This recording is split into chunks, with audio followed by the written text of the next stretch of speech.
جب جہنم کا مشاہدہ کیا، مشاہدے اور سیر میں فرق ہے، جنت کی سیر کی ہے، جہنم کا مشاہدہ کیا ہے، اللہ اکبر۔ تو فرماتے ہیں خون کا دریا تھا، پیپ کا دریا تھا، اور اس میں ایک بندہ تیر رہا تھا۔ خون اور پیپ کے کھولتے ہوئے دریا کے اندر کوئی تیر رہا ہو، تھوڑا توجہ کیجئے گا میرے پیارے آقا علیہ الصلوۃ والتسلیم کے پیارے دیوانوں، ذرا غور کیجئے گا۔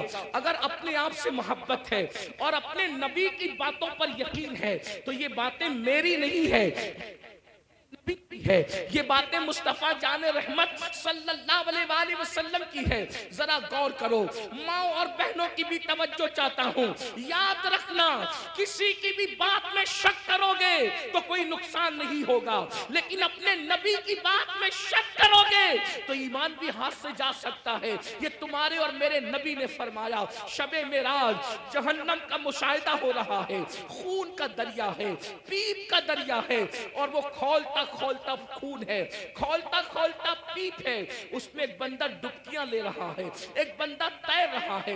جیسے ہی وہ منہ باہر نکالتا ہے، جیسے ہی وہ سر باہر نکالتا ہے، اس کے منہ میں پتھر ڈالے جاتے ہیں، جہنم کی آگ کے بنے ہوئے پتھر اس کے منہ میں ڈالے جاتے ہیں، اور اس کا منہ پھر اسی دریا میں ڈوب جاتا ہے۔ اس پر یہ عذاب ہو رہا تھا، رحمت للعالمین سے دیکھا نہ گیا، حضور تڑپ گئے، حضور بے چین ہو گئے، حضور بے قرار ہو گئے، اور پوچھنے لگے جبریل یہ کون لوگ ہیں کہ خون اور پیپ کے دریا میں ڈبکیاں لیتے ہیں، اور جب منہ باہر نکالتے ہیں تو پتھر، وہ بھی جہنم کی آگ کے پتھر، ان کے منہ میں ڈال کر ان کو ڈبا دیا جاتا ہے۔ یہ دردناک عذاب کیوں ہو رہا ہے؟ تو جبریل امین نے عرض کیا، یا رسول اللہ یہ آپ کی امت کے وہ لوگ ہیں جو دنیا میں سود کھایا کرتے تھے، یہ سود کا کاروبار کیا کرتے تھے، یہ سود کا دھندا کیا کرتے تھے۔ میں آپ سے پوچھنا چاہتا ہوں، دنیا ہی سب کچھ ہے؟ بولو، اگر کسی سچے مسلمان کو یہ پتا چلے کہ سود کھانے کا انجام کیا ہے، وہ پیپ کا دریا، وہ خون کا دریا۔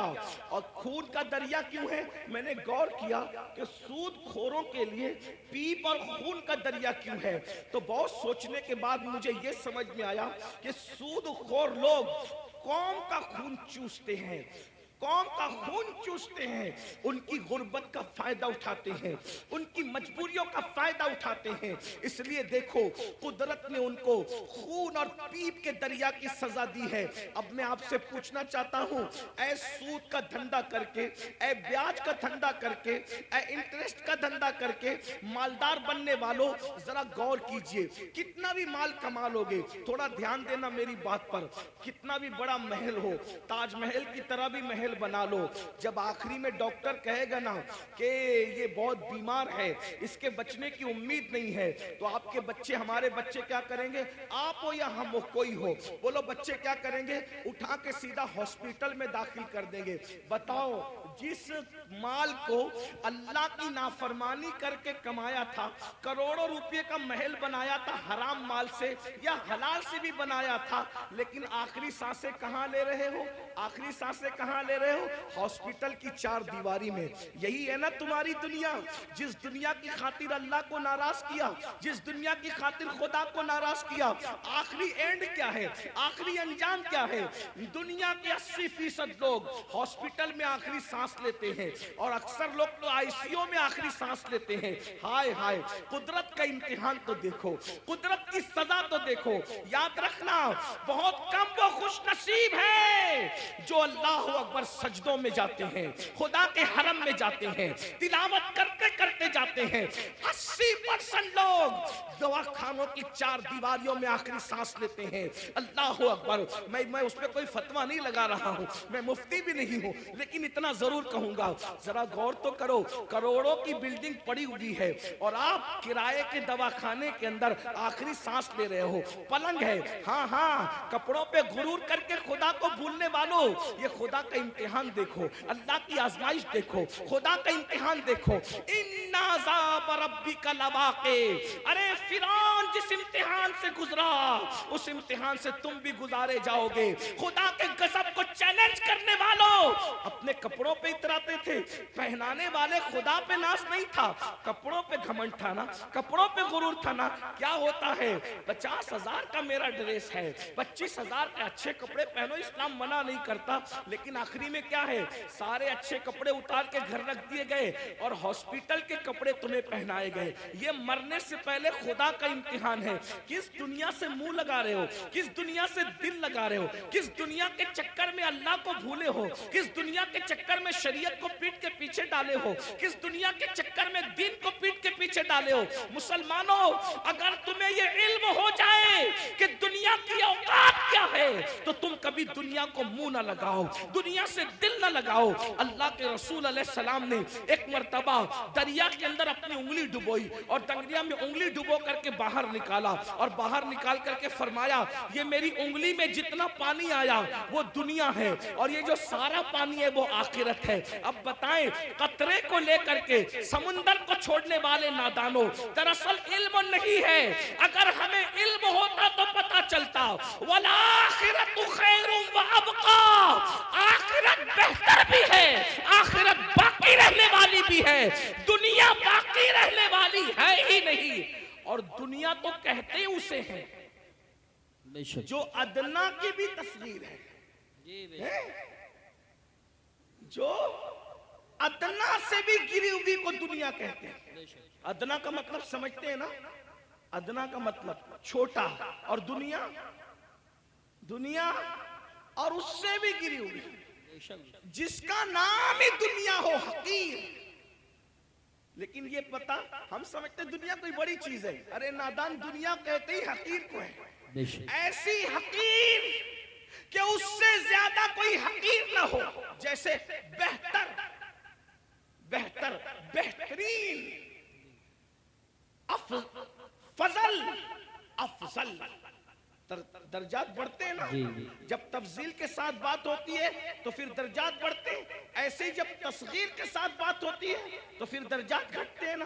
تو دنیا تصغیر ہے, کیا یہ اتنی حقیر ہے کہ اس سے بڑھ کر کوئی حقیر نہیں, لیکن ہمارے پاس یہ بھی علم نہیں ہے. دنیا دنیا بھی کہتے ہیں اور اس پر قربان بھی ہوتے ہیں, پتہ ہی نہیں ہے کہ حقیر پہ قربان نہیں ہوا جاتا. ارے جب فقیر پہ قربان نہیں ہوتے تو حقیر پہ کیسے قربان ہوتے ہیں؟ اگر قربان ہونا ہے تو اس پر قربان ہو جاؤ جس نے دنیا بھی پیدا کیا, آخرت بھی پیدا کیا. یزید دنیا پہ قربان ہوا, ختم کر دیا گیا. حسین دین پہ قربان ہوئے, آج حسین پاک کا ذکر بھی باقی ہے, ان کی نسل بھی باقی ہے. نعرہ تکبیر, دنیا کی خاطر, یا رسول اللہ, دنیا کی خاطر, یا رسول اللہ, یا علی, یا علی زندہ باد. دنیا کی خاطر اس نے دین کو پیٹ کے پیچھے ڈالا. اس کی نسل بھی مٹی, اس کی قبر بھی مٹی, اس کا دربار بھی مٹا, اس کا نام بھی مٹا. یہ تو ہم حسینیوں کا احسان ہے کہ بطور مذمت اس کا نام لے لیتے ہیں تو کہیں کہیں وہ یاد آ جاتا ہے. اگر ہم بطور مذمت جیسے شیطان کا نام آتا ہے اعوذ باللہ من الشیطان الرجیم کے طور پہ, اللہ اکبر, اگر اس طریقے سے اس لانتی کا نام نہ لے تو کبھی لوگ اس کو یاد نہ کریں. یہ تو ہم حسینیوں کا احسان ہے کہ مذمت کے اعتبار سے کہیں نہ کہیں وہ یاد آتا ہے. یہ ہے دنیا. اب اسی دنیا میں غرق ہو رہے ہو, اسی دنیا میں ڈوب رہے ہو. تو آقا ارشاد فرماتے ہیں ہم اور آگے بڑھے, توجہ فرمائیں. آپ توجہ تو بہت اچھی کر رہے ہیں ماشاءاللہ, لیکن مزید غور کریں. آقا فرماتے ہیں ہم اور آگے بڑھے تو ہم نے کیا دیکھا, کچھ مرد اور عورتیں ہیں جن کی چمڑیاں آگ کی کینچی سے کاٹی جا رہی ہے. بس میں بات طویل نہیں کروں گا اور ختم بھی کر دوں گا وقت پہ, کیونکہ ہم 1 گھنٹہ لیٹ چل رہے ہیں اور مجھے دوسرے پروگرام کی طرف, رات کے پروگرام کی طرف جانا بھی ہے.